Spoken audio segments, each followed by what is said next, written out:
Jangan lupa untuk subscribe YouTube channel Metro TV News dan nyalakan notifikasinya. Selamat pagi pemirsa, pemilihan presiden 2024 masih sekitar 2,5 tahun lagi dari sekarang. Namun semakin banyak nama yang muncul sedari awal. Hal ini sesungguhnya semakin bagus untuk memberikan waktu bagi masyarakat menimbang sekaligus meriset calon-calon itu. Dari ramainya bursa calon yang muncul, partai politik seharusnya menyerap suara rakyat yang tercermin pada hasil survei dan deklarasi-deklarasi dukungan.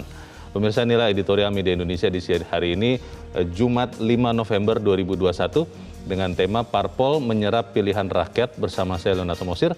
Dan Anda juga bisa ikut menyatakan pendapat Anda melalui sambungan telepon 021 583 99 100. Dan pemirsa, pagi ini telah hadir di studio Metro TV anggota Dewan Redaksi Media Group Don Bosco Slamun. Bang Don, selamat pagi. Selamat pagi, Leo. Sehat-sehat, Bang? Sehat, Leo. Masih tetap pakai masker? Masih tetap pakai masker walaupun sudah flat, Ya. tetapi kita masih harus tetap menjaga kewaspadaan. waspada ya.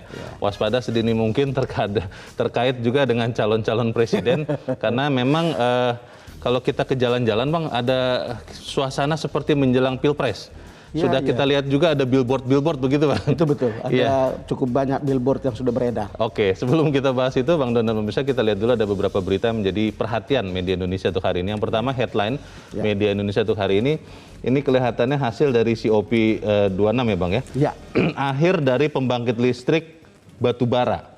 Wah, ini membahayakan Indonesia nih, Bang Don. Bagaimana, Bang? Ya, di satu sisi mungkin akan mengurangi penggunaan batu bara kita yang kebetulan kita adalah salah satu penghasil yang besar batu bara. Tetapi di sisi lain saya yakin kesepakatan di COP26 ini konkret dan menarik. Konkret dan menarik. Kita memilih mana yang kita harus pilih. Kita tetap mempertahankan pencemaran yang kemudian menimbulkan pemanasan global, atau kita harus menyetop. Dan menarik bahwa mereka kemudian membuat kesepakatan yang konkret, timelinenya 2030-an untuk negara-negara kaya dan 2040-an untuk negara miskin, gitu, negara berkembang. Artinya masih ada tetap waktu dan kita berharap dalam proses itu akan ada teknologi baru yang mungkin bisa mengolah batu bara menjadi energi bersih.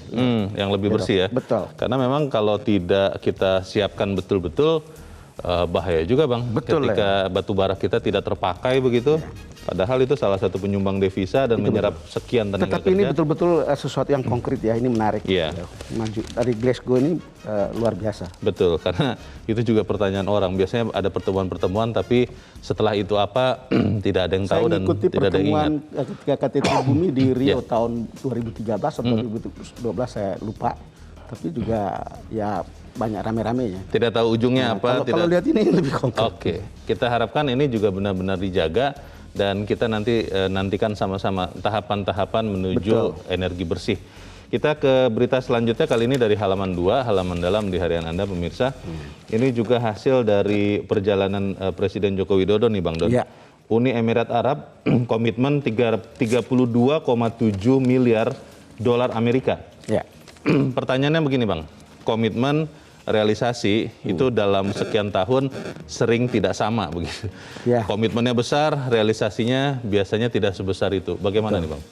Ya, kita selalu menunggu realisasinya sebetulnya. Tetapi kalau lihat ini sudah ada komitmen, itu kan mencerminkan hubungan Presiden Jokowi dengan Emir di sana ya.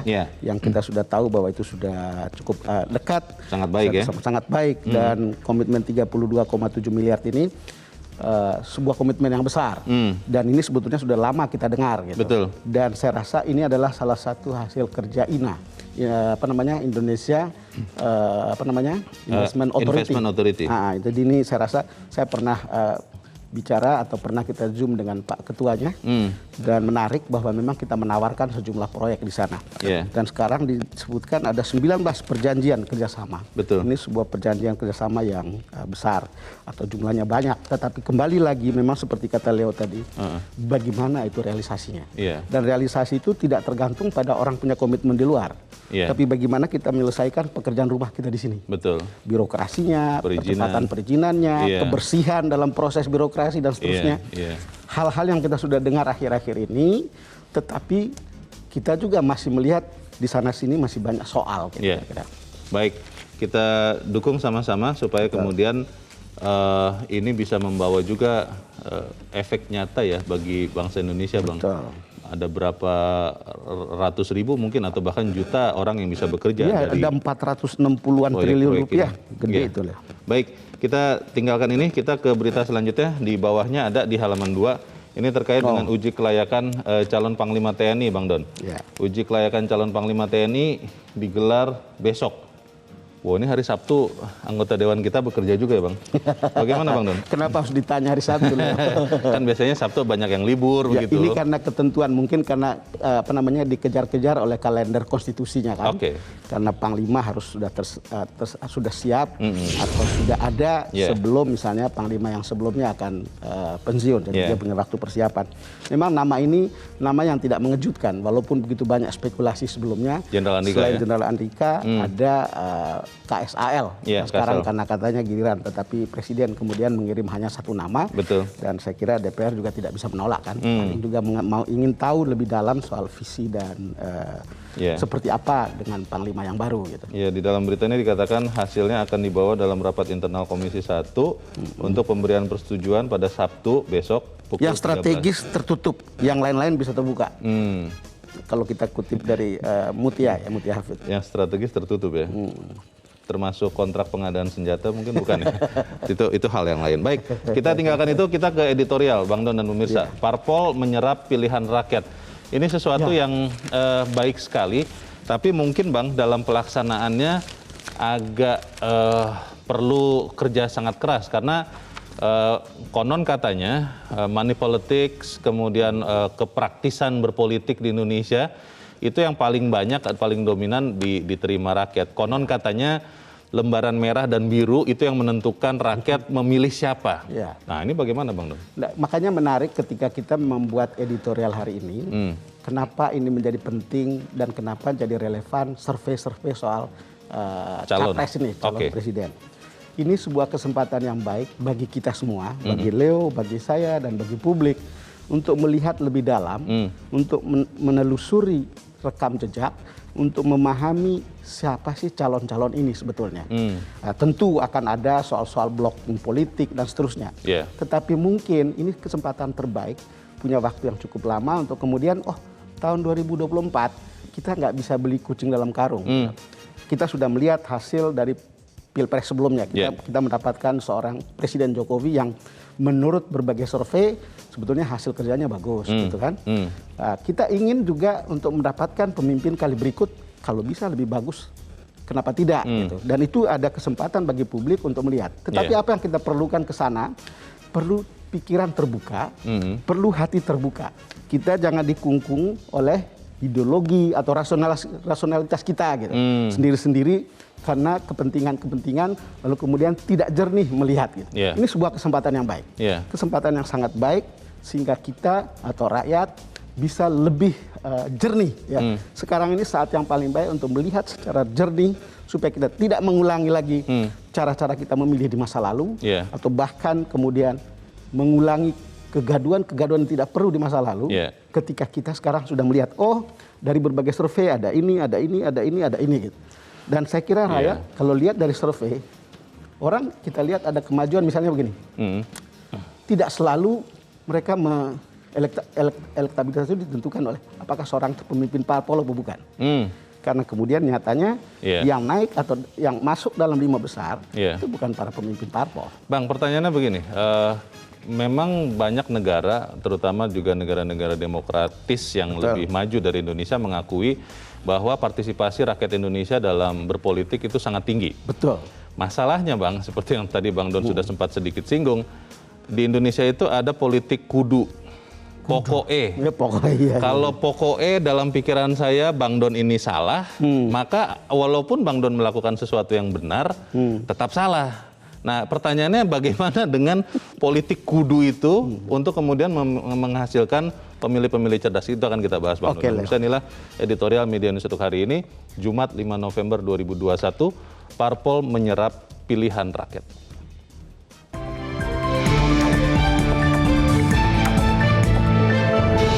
Parpol menyerap pilihan rakyat.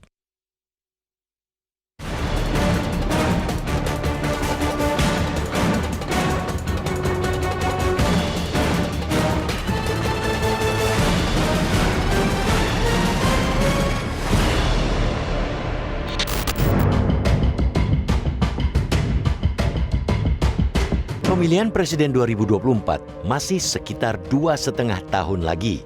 Namun hari-hari ini kian sering kita mendengar dan menonton munculnya nama-nama tokoh yang sepertinya bakal meramaikan bursa calon presiden atau capres di Pilpres tersebut. Tidak cuma semakin sering diperbincangkan, deklarasi dukungan dari para pengagum tokoh-tokoh itu pun telah banyak dilakukan. Bahkan sudah sejak pertengahan tahun ini, baliho-baliho iklan dari sejumlah tokoh mulai banyak bertebaran. Tujuannya tentu mengikat perhatian masyarakat sejak dini.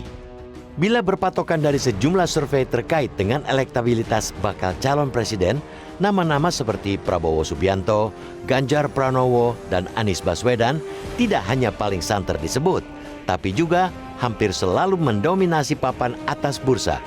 Di bawahnya, yang masih harus berjuang keras untuk merangsek ke atas, sebutlah Ridwan Kamil, Puan Maharani, Sandiaga Uno, Airlangga Hartarto, Erick Thohir, dan sejumlah nama lain. Semakin banyak nama yang muncul sedari awal, sesungguhnya semakin bagus untuk memberi waktu kepada masyarakat menimbang sekaligus meriset calon-calon tersebut. Publik bisa sejak dini menelusuri rekam jejak atas nama-nama yang beredar. Toh, tidak ada yang salah dengan kemunculan nama-nama itu. Bukankah demokrasi memberikan hak kepada setiap anak bangsa untuk menjadi presiden? Bukankah jabatan presiden bukan monopoli siapa-siapa? Yang ingin kita ingatkan ialah bahwa dinamika dukung-mendukung, sokong-menyokong itu untuk saat ini biarlah berjalan hanya di tataran masyarakat. Silakan saja barisan pendukung melakukan deklarasi, promosi, atau bahkan melambung-lambungkan popularitas sang tokoh sepanjang masih dalam koridor etik dan aturan yang berlaku.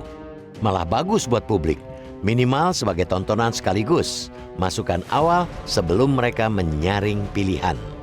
Namun, akan menjadi masalah jika tokoh-tokoh yang disebut itu terlalu dini merespons dukungan yang datang atau malah terbawa dalam agenda pencapresan itu. Apalagi kita tahu hampir semua nama yang disebut punya prospek menjadi capres dan menduduki papan atas survei ialah pejabat publik. Punya keinginan atau niat menjadi presiden tidak salah. Tapi bukankah momentumnya saat ini terlalu prematur? Katakanlah sebagian nama itu yang sekarang menduduki jabatan menteri, mereka baru efektif bekerja 2 tahun. Bahkan mungkin kurang. Kalau mereka terlampau genit dan menyiapkan pencapresan sedari sekarang, sangat mungkin kurun 3 tahun ke depan tidak akan optimal digunakan untuk kepentingan publik. Konsentrasi dan komitmen pada kepentingan publik akan dikacaukan pertimbangan-pertimbangan popularitas. Itu yang kita tidak ingin terjadi. Kasihan rakyat yang kepentingannya terlalu dini ditinggalkan demi mengejar kepentingan calon. Aturan pemilu di Indonesia menyebut calon presiden dan wakil presiden diusulkan parpol atau gabungan parpol. Karena itu, jika kita mau tekun dengan alur yang benar dan konstitusional, sejatinya saat ini waktunya bagi partai politik menangkap aspirasi publik dalam hal penentuan calon presiden. Parpol semestinya menyerap suara rakyat yang tercermin pada hasil survei dan deklarasi-deklarasi dukungan. Tak elok jika parpol masih terbelenggu oleh pragmatisme, kekuasaan, dan malah menutup pintu dari calon-calon yang didukung publik yang boleh jadi punya rekam jejak baik dan berintegritas tinggi. Bila publik dan partai memakai perspektif itu, apa yang terjadi hari ini dengan banyaknya nama capres beredar semestinya bisa dimaknai sebagai kapital untuk mewujudkan pilpres aspiratif dan tentunya berkualitas.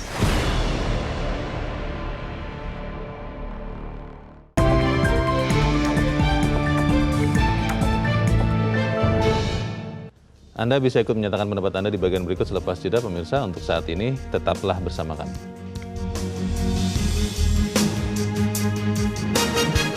Terima kasih pemirsa, Anda masih bersama kami di Editorial Media Indonesia. Bang Don, sebelum kita berdiskusi, kita mau bertanya Bang, kita sudah terhubung lewat saluran telepon dengan anggota Dewan Pembina Perludem. Perludem adalah Perkumpulan untuk Pemilu dan Demokrasi, Mbak Titi Anggrayani. Mbak Titi, selamat pagi.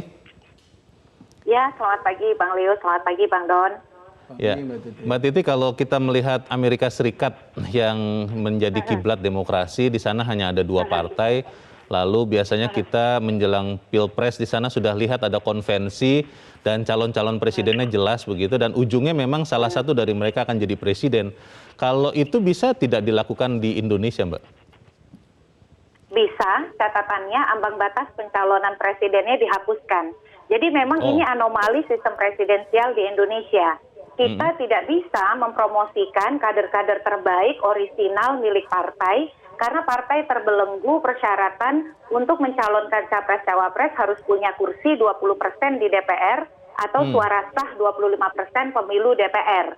Nah di situ apalagi konfigurasi partai kita kan multi partai ya, berbeda dengan Amerika Serikat, ada dua kekuatan besar, Republik dan Demokrat karena sistem pemilunya first past the post gitu ya, satu dapil satu kursi. Kalau kita kan tidak, kita proporsional, maka konsekuensi logisnya multi partai. Nah di situ kita tidak bisa kemudian punya skema konvensi yang betul-betul genuine seperti Amerika. Dia yang menang konvensi, yang dia yang jadi capres, karena kenapa? Kalau partainya misalnya punya kursinya hanya 19,9% di DPR, tetap saja dia harus cari teman koalisi pencalonan yang lain kan, untuk bisa menggenapi agar dia bisa mengusung capres-cawapres. Nah disitulah kemudian jadi belenggu. Makanya kemudian saya menyebut ini adalah anomali sistem presidensial di Indonesia. Kita sistem presidensial, pemilunya langsung, pemilunya serentak dengan pemilu DPR, tapi ada ambang batas pencalonan presiden yang angkanya juga cukup besar begitu. Makanya trennya dari 2009, Bang Leo, itu kita bisa lihat ya, capres kita tuh maksimal 3. Karena pemberlakuan ambang batas yang 20% tadi itu dimulai dari 2009. Nah, sejak 2014 konsisten tuh hanya ada 2 paslon sampai 2019. Di sini yang kemudian harapan kita, kan kita pingin ya sebagai anggota partai misalnya atau sebagai pemilih begitu, melihat partai kita itu melakukan demokratisasi internal, maka dia membuka gitu ya penjaringan kader-kader terbaiknya, silakan daftar. Nanti diperjuangkan tuh di pemilu gitu. Nah sayangnya itu yang agak sulit nih karena tadi ambang batas pencalonan presiden tersebut. Mbak Titi, di tengah kondisi yang tidak ideal untuk sistem presidensial kita seperti yang Mbak Titi katakan, apakah lebih baik memang parpol ya sudah tidak usah memperkenalkan capres yang mungkin akan diusungnya, atau memang akan tetap lebih baik kalau kemudian di tengah kondisi tidak ideal ini sudah mulai mengajukan nama-nama supaya kemudian kita semua pemilih, calon pemilih bisa melihat siapa yang mau kita pilih? Kalau menurut saya tetap harus mengajukan nama-nama agar juga ada public pressure ya. Selama ini kan kita memang seperti hanya menerima menu yang begitu saja disajikan oleh elit. Tetapi kalau narasinya dibangun jauh-jauh hari, setidaknya kita bisa kemudian mulai menjajaki rekam jejak, gagasan, visi misi, apa yang dibawa. Saya yakin meskipun ada ambang batas, partai juga akan berhitung soal peluang keterpilihan capres-capres yang diterima oleh rakyat. Misalnya gini, oke lah dia kondisikan, dia paksakan sedemikian rupa orang yang tidak terlalu diterima oleh publik, pemikirannya juga tidak dipahami oleh masyarakat, dia kan bertaruh terlalu besar. Bisa saja masyarakat kemudian melakukan perlawanan, enggan terlibat atau kemudian apatis begitu. Jadi akan selalu ada pertimbangan, mungkin bukan dominan, tetapi tetap saja ada pertimbangan untuk memperhitungkan capres-capres yang memang diterima dan masyarakat itu bisa istilahnya tuh welcome gitu. Jadi memang saya sih apresiasi ya banyak sekali dukung ini, dukung itu, supaya masyarakat tidak terjebak hanya menerima barang jadi tanpa tahu apa yang mereka bawa, gagasannya apa, visi misinya apa, dan rekam jejaknya bagaimana gitu. Nah sekarang kan diskusinya udah mulai nih gitu. Iya, Mbak Titi terakhir Mbak, optimis tidak Anda melihat rakyat pemilih kita, saya Mbak Titi, akan bisa lebih baik dalam pemilihan 2024 nanti? Atau kita akan mengulangi hal yang sama, politik kudu, tadi saya sudah bilang ke Bang Don, kalau memang saya suka dengan Mbak Titi, maka apapun yang terjadi, salah benar, Mbak Titi harus jadi, kudu jadi. Bagaimana Mbak Titi? Iya, sebenarnya skeptisme itu masih ada ya, apalagi kita masih ada ambang batas tadi. Tapi setidaknya harapan itu masih tersisa karena 2024 itu kan akan ada suksesi kepemimpinan baru karena tidak ada petahana begitu. Nah, ruang itu yang mestinya ditangkap dan kemudian ditampilkan, disajikan oleh partai dengan pilihan-pilihan yang betul-betul memberikan tawaran dan kompetisi yang memberi warna baru di politik kita. Masa sih mau gitu ya penyakit kita pasca 2019 polarisasi disintegratif itu terus sampai gitu ya ke masa depan itu terjadi.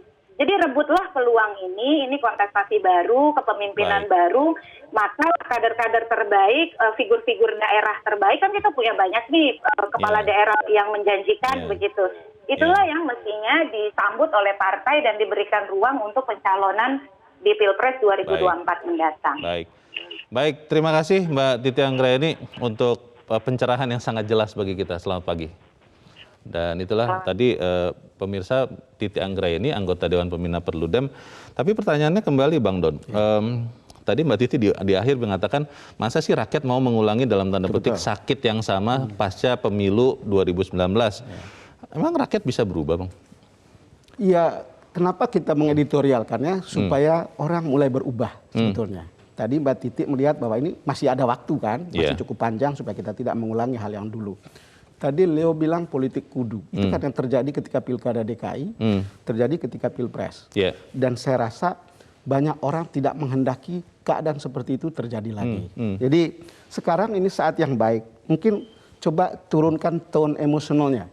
Sehingga orang mungkin dengan begitu, orang sudah harus mulai lebih berpikir bagaimana coba lebih independen sedikit. Jangan ya kudu gitu aja. Gitu. Lebih rasional lebih independen, karena kemudian kalau dia lebih independen, ya jangan overdosis gitu.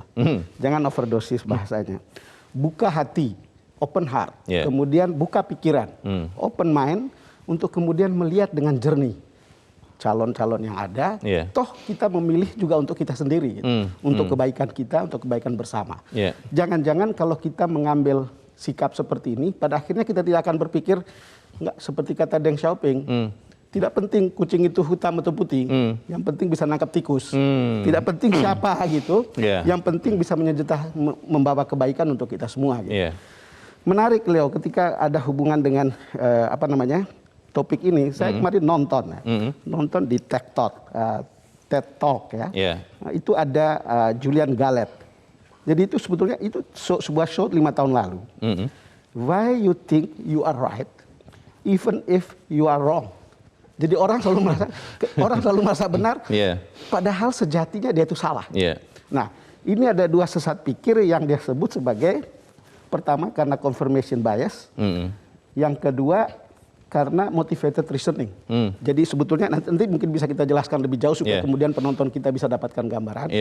Intinya adalah memang orang harus mulai rasionalitas pemilih itu harus mulai naik kelas untuk melihat seperti ini, dan jangan berdasarkan persepsi yang tidak jelas dan berdasarkan keyakinan tidak jelas, apapun argumentasi lawan seolah itu salah, dan kita selalu berusaha mencari 1000 alasan untuk membenarkan apa alasan kita, padahal itu tidak benar gitu. Itu Leo. Bang, pertanyaannya adalah begini, tadi kan Mbak Titi jelaskan bahwa sistem presidensial kita kalau menurut Mbak Titi itu ya sangat tidak ideal. Parpol harus punya 20% kursi di DPR atau 25% suara nasional di pemilihan legislatif baru bisa mengajukan calon presiden. Dan kalau itu tidak terjadi maka dia harus berteman dengan partai lain, berkoalisi. Pertanyaannya Bang, kalau kemudian ternyata yang diajukannya itu bukan seperti yang disukai rakyat. Karena kan kita memilih itu kan berharap parpol menyalurkan itu.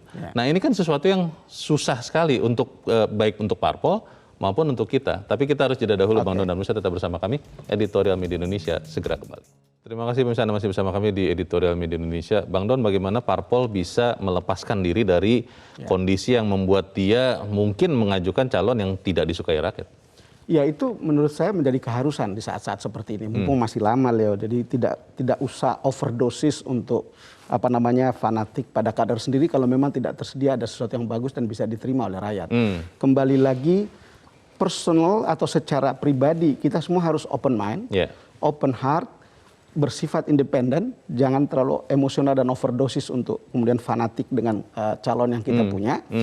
Toh ini untuk kebaikan rakyat, sama juga dengan parpol. Toh kalau lihat hasil seperti sekarang ya, tokoh-tokoh parpol itu masih ada tidak sebaik misalnya tokoh yang bahkan walau anggota partai tapi elektabilitasnya bagus gitu, tapi bukan pimpinan di partai gitu. Menurut saya ini adalah juga alternatif yang bisa dipikirkan. Toh masih ada waktu. Tapi memang bisa saja akan muncul tokoh-tokoh baru dari parpol yang mungkin selama ini tersembunyi, lalu kemudian tiba-tiba jadi kuda hitam dan akan bagus. Itu nggak apa-apa.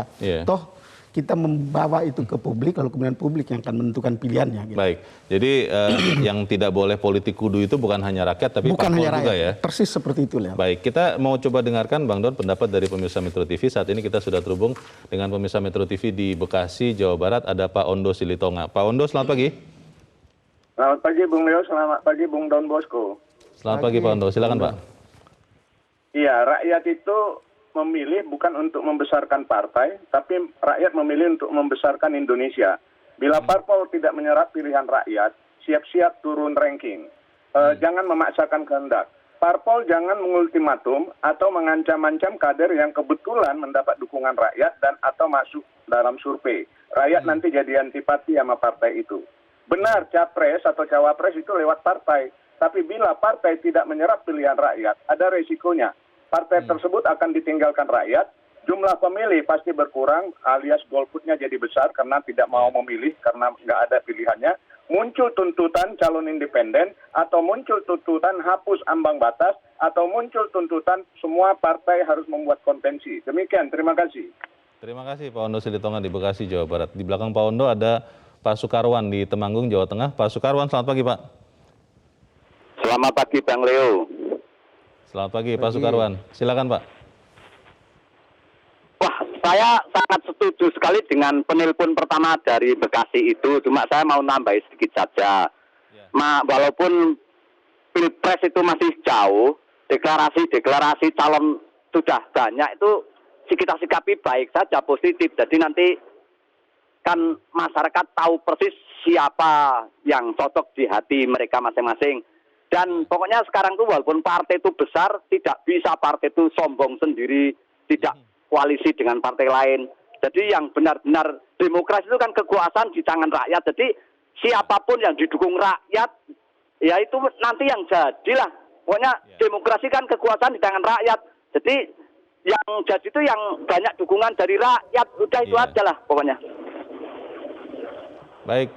Terima kasih Pak Sukarwan di Temanggung, Jawa Tengah. Selamat pagi. Di belakang Pak Sukarwan ada Pak Adi di Surakarta, Jawa Tengah juga. Pak Adi, selamat pagi. Ya, selamat pagi Bapak. Terima kasih.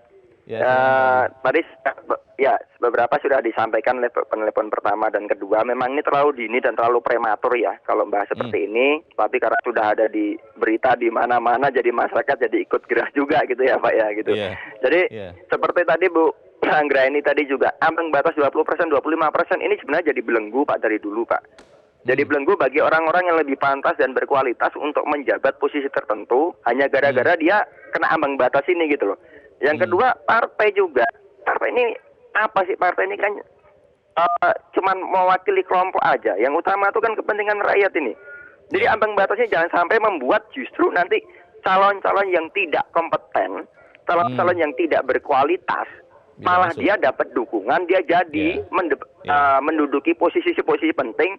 Padahal maaf, dia kualitasnya nggak ada sama sekali. Ibarat cuma jadi patung aja di situ. Jangan sampai seperti itu. Masyarakat sudah pandai. Ini tolonglah ambang batas ini dibuang aja untuk apa? Mengsemangat kemakmuran rakyat. Kalau perlu biarin aja tuh presiden independen, nggak apa-apa. Kalau memang dia pandai, rakyat yang menentukan kok nanti di pemilu. Itu Pak, terima kasih. Mohon maaf ya Pak ya ada kekurangan. Terima kasih. Baik, terima kasih Pak Adi di Surakarta. Selamat pagi. Di belakang Pak Adi ada Pak Nugroho di Jakarta. Pak Nugroho, selamat pagi Pak. Selamat pagi Bung Don, selamat pagi Bung Leonard. Selamat pagi, silakan Pak. Di dunia modern dengan demokrasi yang jauh lebih baik daripada otoritarianisme, peranan partai politik itu sangat penting. Tidak mungkin ada demokrasi tanpa partai politik. Tetapi yang kita lakukan sekarang ini sungguh luar biasa demokrasinya. Multi partai sehingga rakyat itu dibuat bingung. Partai politiknya juga bingung karena dia harus lolos threshold. Sehingga dia menggunakan cara apapun untuk dapat threshold. Baik. Maka disinilah rusak. Ya. Sebaiknya partai politik itu jumlahnya sedikit. Oke. Kalau di Amerika 2, kalau di Indonesia boleh paling banyak 3 atau 4. Baik. Caranya threshold-nya dinaikkan ke parliamentary threshold-nya. Oke. Minimal 10% misalnya. Satu. Yang kedua, partai politik harus melakukan pendidikan politik untuk rakyat. Sehingga rakyat itu punya kesadaran untuk menjalankan hak dan kewajiban. Nah kalau sekarang dengan cara seperti ini, rakyat itu kan seperti kebun binatang, Pak. Oke, kalau lagi perlu dikasih makan untuk ikut milih, itu pemilu. Tapi kalau sudah tidak perlu dijual aja, dipotong-potong itu. Jadi peran parpol harus mendidik rakyat. Baik, terima kasih Pak Nugroho di Jakarta. Selamat pagi. Di belakang Pak Nugroho ada Pak Edward di Curug Bengkulu. Pak Edward, selamat pagi Pak. Selamat pagi Metro TV. Selamat pagi Pak. Jadi fenomena pencalonan presiden, ya silakan siapa yang mau mencalon silakan. Tapi kan sudah ada aturan yang jelas. Sudah itu di era digital, rakyat itu sudah cerdas, nggak bisa dibohong-bohongi. Lah sekarang kita berharap kita menghilangkan politik identitas gitu loh. Kita ini sadar betul bahwa kita ini beraneka ragam dalam segala hal.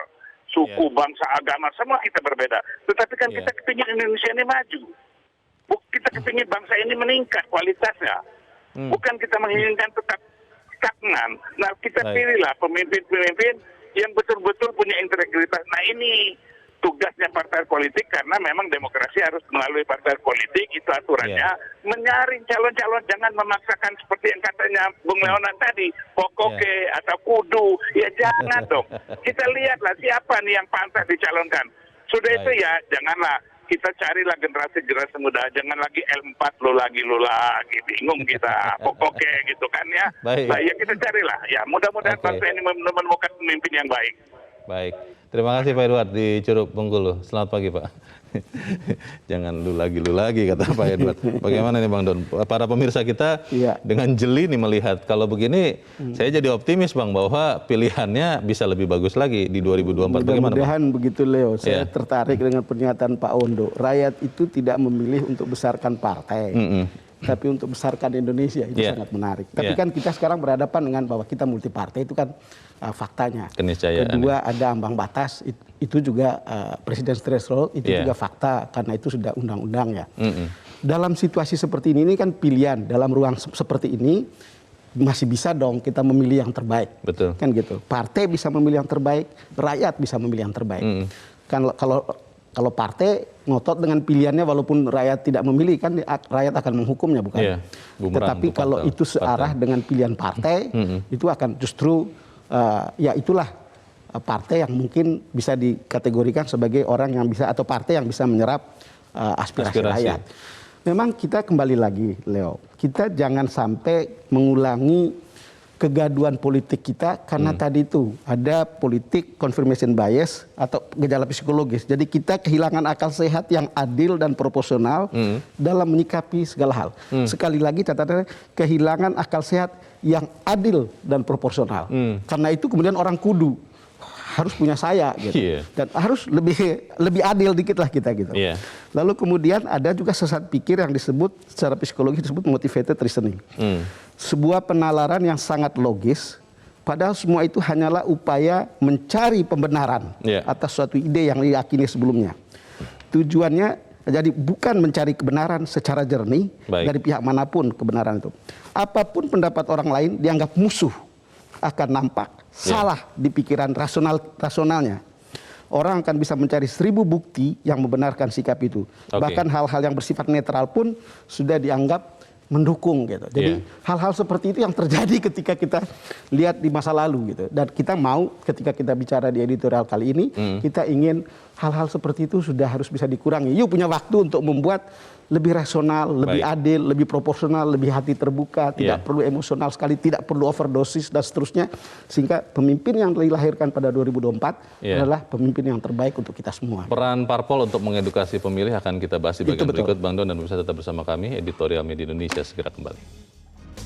Terima kasih Anda masih bersama kami di Editorial Media Indonesia. Kita di bagian akhir dari diskusi kita pagi ini. Bang Don, parpol harus bisa mendidik para pemilih, mendidik kita untuk kemudian secara yang tadi Bang Don katakan jernih, independen, tidak overdosis memilih calon-calonnya. Tapi pertanyaannya, apakah itu akan menguntungkan parpol? Karena itu kan efeknya jangka panjang. Lalu di sisi lain kita lihat juga parpol harus mengeluarkan biaya untuk itu. Bagaimana Bang? Iya Leo, tentu pertanyaan berikutnya adalah perlu yang diuntungkan itu parpol atau rakyat kan? Kan parpol kan selalu membawa retorika untuk kepentingan rakyat. Betul. Kalau benar retorikanya seperti itu dan faktanya seperti itu, maka kewajiban parpol adalah membantu rakyat untuk bisa merekrut pemimpin yang bagus, yang terbaik, pemimpin yang terbaik gitu. Karena parpol itu ya udah kalau garbage in bisa garbage out gitu. Kalau misalnya parpolnya salah gitu. Dan ingat Leo, Pilpres itu kan memilih figur kan, bukan memilih partai. Seperti kata Pak Ondo tadi, orang mau besarkan Indonesia bukan besarkan partai gitu. Betul. Dan saya rasa partai-partai juga sudah sadar tentang yang begini. Partai itu betul-betul sangat struggling dan challenging saat-saat seperti ini. Mereka berusaha tentu untuk menaikkan kader. Tapi kalau itu tidak bisa diterima oleh publik, tentu mereka juga harus terbuka pikirannya untuk mencari alternatif lain. Kalau kita lihat kan hasil survei ya, ini tidak menggambarkan situasi 2 tahun atau yang akan datang ya. Sangat mudah berubah. Sangat mudah berubah. Tapi kan kalau kita lihat, yang masuk 5 besar itu kan satu-satunya pemimpin parpol yang masuk kan Pak Prabowo. Itu pun dalam survei terakhir itu sudah memperlihatkan elektabilitas yang menurun. Bahkan Ganjar Pranowo yang naik. Kemudian padahal ada bukan Pak Anies, parpol ya? Bukan. Ada Pak Anies Baswedan, ada Ridwan Kamil, dan kalau kita lihat Pak Erlangga masih stuck misalnya gitu. Jadi kalau kita lihat seperti itu, ya sebetulnya ini sinyal ya. Dan kita tidak menggurui parpol itu sudah pintar gitu. Situasi seperti ini sudah diketahui dan sudah dipahami semuanya. Cuman kan kita hanya perlu untuk memperlihatkan bahwa ada hati dari parpol, ada hati yang harus sehati juga dengan rakyat yang memilih gitu. Kira-kira gitu Leo. Bang, kalau bicara realita politik, partai harus punya 20% kursi di DPR atau bisa memenangkan 25% suara sah dari pileg. Itu kan kita mungkin tidak bisa lihat dari sekarang, Bang. Itu hanya menjelang 2024. Betul. Dan sampai sekarang kan kita belum mengetahui pasti partai mana harus sudah berkoalisi dengan mana. Dan mengusung siapa. Bukankah kemudian kita jadi sia-sia Bang kalau kita kemudian dari sekarang sudah melihat nama-nama itu padahal mereka belum tentu nanti bisa dicalonkan sebagai calon presiden? Tidak sia-sia juga Leo. PDIP itu sudah memperlihatkan pada tahun 2014 menunjuk Pak Jokowi sebagai calon presiden. Dia bukan pemimpin partai. Dia bahkan dianggap sebagai petugas partai. Kan kira-kira begitu. Saya rasa kecenderungan itu juga akan bisa terjadi pada tahun 2024. Kalau orang melihat, ya kita belum tahu persis ya, sungguh kita mungkin tidak bermaksud untuk mendahului. Politik itu kan pada saat-saat terakhir kan bisa berubah. Betul. Lalu kemudian akan ada partai menengah seperti Nasdem, kemudian PKB dan seterusnya, yang juga mungkin bisa mengusulkan calon-calon yang sekarang sudah beredar, atau bahkan kuda hitam yang mungkin lebih baik dari calon yang beredar sekarang. Sekali lagi itu soal inline aja, suara hati partai dan suara hati rakyat, pilihan partai dan pilihan rakyat. Tentu tidak bisa kita bicara soal untung atau rugi gitu. Tapi yang paling penting kan bahwa ini untuk kebaikan umum, untuk bonum commune, ya ada sacrifice-nya. Nah kalau misalnya kadernya, ya kader harus tahan diri lah kalau memang tidak pantas gitu kan. Saya ingat pada awal-awal pemilihan langsung kita, banyak sekali kan ketua partai yang mencalonkan diri jadi presiden. Capres, dan tidak jadi apa-apa. Gitu. Bahkan Pak SBY yang kemudian dari partai kecil, kemudian yang terpilih gitu kira-kira. Karena orang memilih figur gitu. Kalau begitu Bang, apakah kemudian parpol perlu atau tidak mengadakan semacam penyaringan, konvensi dari sekarang sampai 2024 atau nanti ya sudah kita lihat saja ketika benar-benar batas waktu pencalonan disitulah baru kita bisa menyatakan dukungan kita kepada calon presiden yang diusung oleh partai mana? Bagusnya sih konvensi ya, tetapi kan kita terikat oleh presidential threshold. Kalau konvensi dilakukan tapi kemudian tidak memenuhi presidensial threshold, apakah itu akan ada gunanya? Itu dia. Tentu untuk proses pendidikan politik ini akan sangat bagus. Tetapi bagus juga kalau ada 3 atau 4 partai yang kemudian melakukan itu secara bersama-sama, yang kemudian juga akan mengendorse itu pada tahun 2024. Saya kira ini sebuah early campaign yang juga bagus untuk partai-partai, khususnya untuk partai menengah. Kan baru satu aja yang partai yang punya golden ticket kan, cuman PDIP kan, yang lain-lain itu masih harus bergabung begitu. Betul. Kalau bisa lebih awal itu akan bagus, tapi sehingga nanti konvensi itu tidak sia-sia juga begitu seperti persis konvensi Partai Demokrat pada tahun 2014, menanglah kemudian orang seperti Dahlan Iskan, tapi tidak menjadi apa-apa karena dia tidak memenuhi presidensial threshold. Baik. Gitu Leo. Baik, kita harapkan apa yang kita sampaikan ini juga menjadi pertimbangan bagi terutama para petinggi parpol ya Bang. Dan penonton kita Leo. Dan pemirsa kita untuk kemudian lebih rasional lagi menjelang Pilpres berikut. Bang Don Bosco Salamun, terima kasih sudah hadir di tempat ini. Selamat pagi Bang. Selamat pagi Leo. Pemirsa, partai politik seharusnya menyerap suara rakyat yang tercermin pada hasil survei dan deklarasi-deklarasi dukungan. Tidak elok kalau partai politik masih terbelenggu oleh pragmatisme kekuasaan dan malah menutup pintu dari calon-calon yang didukung publik yang boleh jadi punya rekam jejak baik dan berintegritas tinggi. Saya Leonard Samosir, terima kasih Anda sudah menyaksikan. Tetap pakai masker Anda, cuci tangan, dan kalau tidak perlu tidak usah kemana-mana. Selamat pagi, sampai jumpa.